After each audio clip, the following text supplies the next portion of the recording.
Hi, I'm Andrew Armstrong. Welcome to the back office Teardown Lab. Have this box, and I've put a label on there to protect the innocent. But I don't know what's in here. So let's have a look-see. What the heck?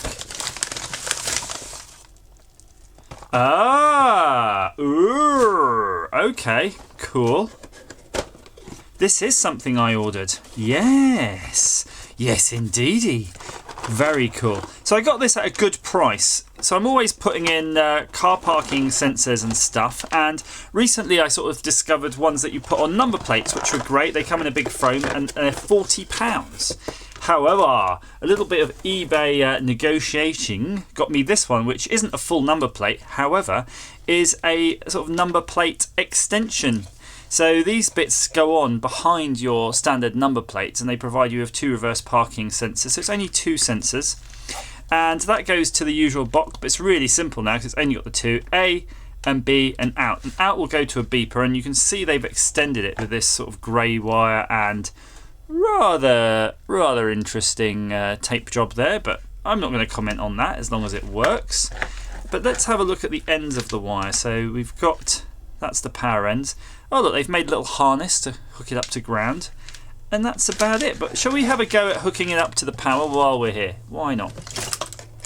So car systems are 12 volts, so we can see it will run on 12 volts, no doubt. But this is a Meta one, so it's actually a real make, a genuine make. But if you're buying these, it's weird. The sort of UK registration number systems are just surprisingly expensive right now. They are like £40 for that thing, which is really weird because you get the 4 sensor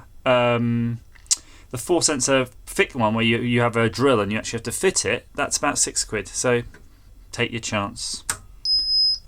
Ooh.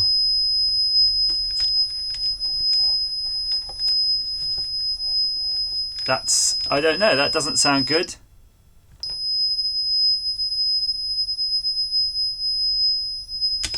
I would have liked it to sort of do a bit more than just constantly beep. But you can't really tell sometimes, can you, till something's fitted, if it's working or not? Yeah, oh, okay, enough of that. So let's have a look at the instructions anyway. So you got your car, it's supposed to do the beep, beep, beep, and then the beep. There's a fault finding guide, that's useful. Control unit. False signals in absence of call.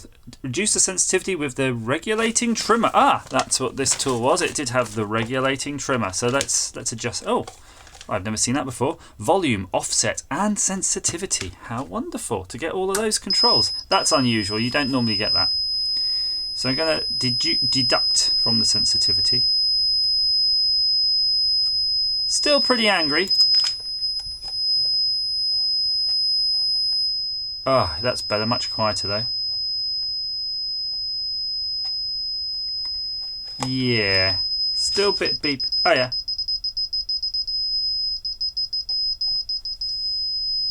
Yeah, it does work.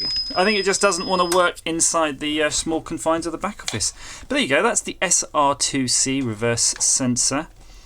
It is a Teardown Lab video technically, so I suppose we should just have a quick look under the hood here, if we can get into it. And we can indeed. Just do the other side.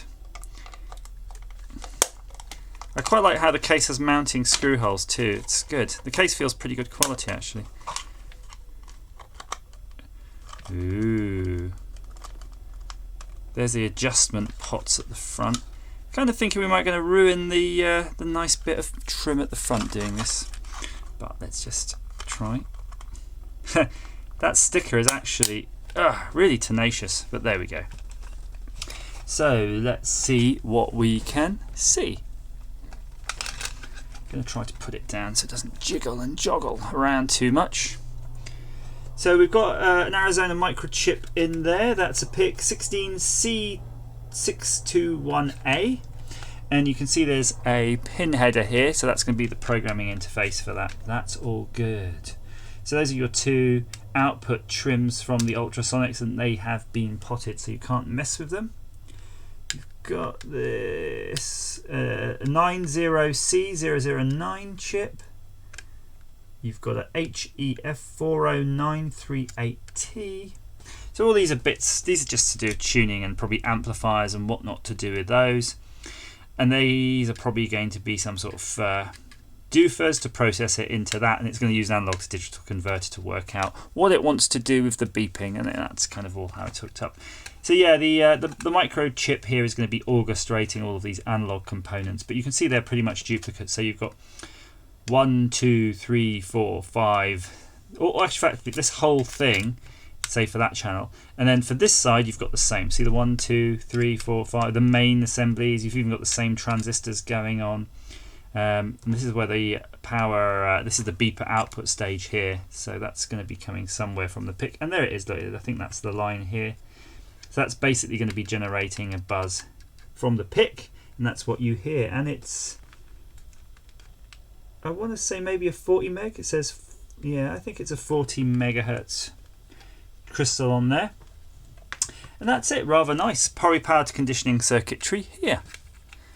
So there's some gubbins in there, some useful gubbins. Fact is though, they're so cheap, these things, you just want them to work. You don't care how they work, as long as they just sort of work, continue to work.